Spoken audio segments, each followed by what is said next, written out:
अस्सलामुअलैकुम दोस्तों, मेरा नाम है सलमान नवाज़ और आप देख रहे हैं SN TV। दोस्तों, आज मैं आपको एक ऐसे मुल्क के बारे में बताने जा रहा हूं जो जनूबी एशिया का लैंडलॉक मुल्क है। एक ऐसा मुल्क जो आज तक किसी दूसरे मुल्क का गुलाम नहीं हुआ है, जिसमें हिमालय के मुख्तलिफ मनाजिर, हैरत अंगेज पहाड़ और शानदार मकामात हैं। जी हाँ, बात हो रही है एशिया के एक और खूबसूरत मुल्क नेपाल की। नेपाल का पूरा name federal democratic Republic of Nepal है। नेपाल को कंट्री ऑफ ग्लोरी भी कहा जाता है। हिमालय की पहाड़ों की वजह से कोई मुल्क नेपाल को अपना गुलाम नहीं बना पाया। नेपाल का रकबा 1,47,516 मुरब्बा किलोमीटर है। आबादी के लिहाज से दुनिया का 49वां मुल्क है और यहाँ की आबादी 3 करोड़ के आसपास है। नेपाल की आधी से ज्यादा आबादी एक दिन का $1 से भी कम कमा पाती है और यहाँ की GDP 30 बिलियन के आसपास है। दुनिया की 10 बड़ी चोटियों में से 8 बड़ी चोटियाँ नेपाल में मौजूद हैं।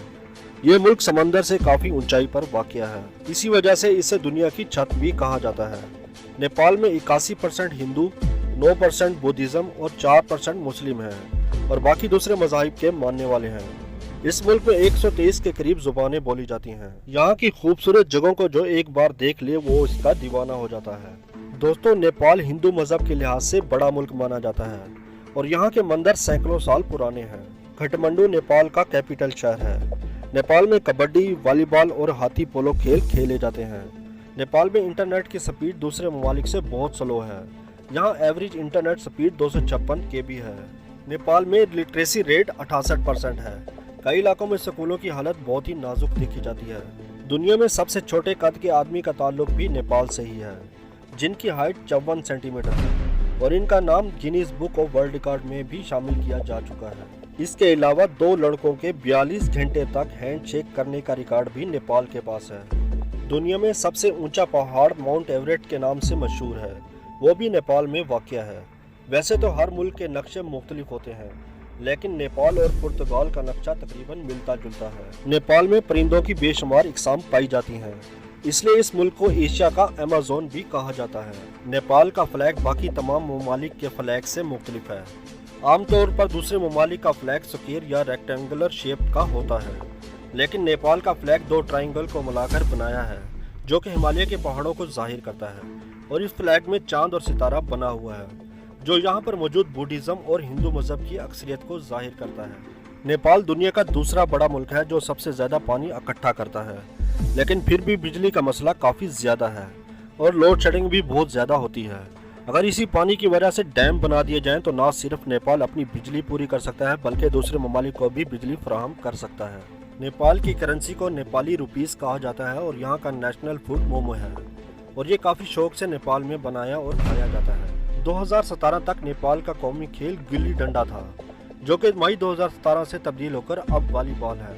नेपाल में लव मैरिज की परसेंटेज बहुत कम है। यहाँ ज़्यादातर अरेंज मैरिज की जाती है। नेपाल इंडिपेंडेंस डे नहीं मनाता क्योंकि ये मुल्क कभी किसी दूसरे मुल्क के कब्जे में नहीं रहा।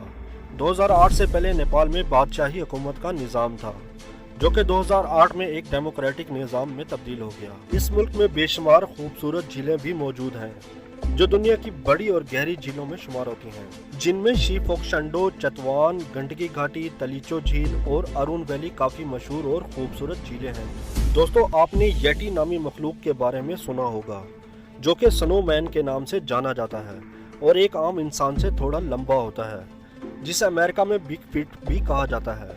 इस मखलूक को भी नेपाल के पहाड़ों में देखा गया है। नेपाल की गोरखा आर्मी दुनिया की बहादुर आर्मियों में से एक मानी जाती है, जो कि इस मुल्क के लिए फख्र समझी जाती है और इनका मानना है बुज़दिली से मौत बेहतर है।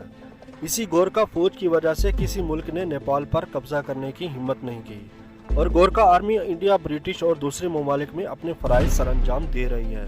हाथी पोलो खेल की इब्तदा भी नेपाल से हुई थी और ये हाथी पोलो का हेडक्वार्टर भी समझा जाता है।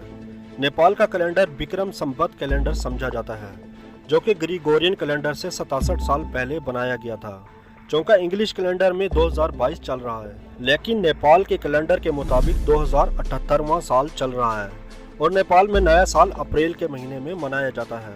नेपाल की 25% इनकम सिर्फ टूरिज्म से आती है और गवर्नमेंट इस आमदनी का 50% हिस्सा टूरिस्ट इलाकों में रहने वाले लोगों को देती है। एक और हैरान कुन बात के नेपाल का रेलवे लाइन सिर्फ 59 किलोमीटर तक मौजूद है। यानी अगर आप रेलवे लाइन पर सफर करना चाहते हैं तो सिर्फ एक दिन में आप पूरी रेलवे लाइन का सफर कर सकते हैं। दुनिया का सबसे ऊंचा पहाड़ जो पूरी दुनिया में माउंट एवरेस्ट के नाम से मशहूर है, लेकिन नेपाल में इस सबसे ऊंचे पहाड़ को आज भी सागर माता या चोमोलंगा कहा जाता है। नेपाल में सलाम करने का तरीका नमस्ते है, जो कि हिंदुस्तान में भी इसी तरीके से सलाम किया जाता है, जो कि दोनों हथेलियों को एक दूसरे से मिलाकर दबाने से किया जाता है। नेपाल के खानों में दाल बट यानी दाल चावल आपको हर खाने में लाजमी मिलेगा, यानी सुबह दोपहर शाम बाकी खानों के साथ दाल चावल एक कंपल्सरी डिश मानी जाती है। यहाँ किसी भी चीज को पाँव से छूना नागवार समझा जाता है और बाएं हाथ से खाना और किसी के सर को छूना भी बदतमीजी समझा जाता है। यहाँ तक कि सर नेपाल में जिस्म का मुकद्दस हिस्सा समझा जाता है। तो दोस्तों, उम्मीद करता हूँ ये वीडियो आपको अच्छी लगी होगी। इस वीडियो को लाइक, शेयर और कमेंट जरूर कीजिएगा और अगर आपने अभी तक इस चैनल को सब्सक्राइब नहीं किया तो सब्सक्राइब करके हौसला अफजाई जरूर कीजिएगा। तो मिलते हैं अगली इंटरेस्टिंग वीडियो में, तब तक के लिए अपना बहुत सारा ख्याल रखिएगा। अल्लाह हाफिज़।